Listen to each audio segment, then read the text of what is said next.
ঈদ মোবারক। ঈদ মোবারক। আপনি এই লাঠি টাঠি নিয়ে মাথায় ইয়াতে কোথায় যাচ্ছেন? এখন যাব ঈদের নামাজ পড়লাম, সকালে উঠে ঈদের নামাজ পড়ে এখন যাব গরু চড়াইতে। এখন আমাদের বাচ্চা কাচ্চারা এখন একটু আনন্দ ফুর্তি করবে, আমরা যাব গরু চড়াইতে। মানে আপনার কোনো ঈদের ছুটি নাই?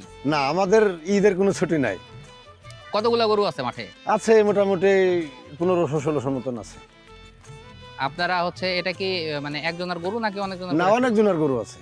মানে আপনি সবার গরু একসাথে নিয়ে ইয়া হ্যাঁ, করেন? আমরা চড়াবো। আচ্ছা, চড়াবেন। আপনারা কয়জন চড়ান? আমরা আজকে চড়াবো 3 জন, কাল চড়াবো আবার 3 জন। আচ্ছা, এটা কি আপনারা পারিশ্রমিক পান না না, অদল বদলে চালান? আমাদেরই নিজের। অদল বদল করে চালান নাকি? হ্যাঁ, মানে আপনি 3 দিন করলেন, আরেকজন 3 দিন করে, হ্যাঁ, এভাবে এরকম। সবাই 3 দিন 3 দিন করে হ্যাঁ। করে।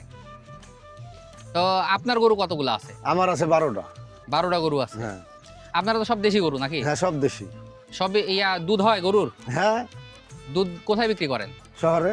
কত করে লিটার বিক্রি হয়?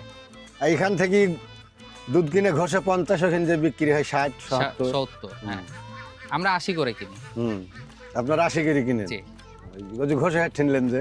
আচ্ছা, তার মানে এই পাশে যদি দুধ কেনা হয় তাহলে 50 টাকাতেই হ্যাঁ,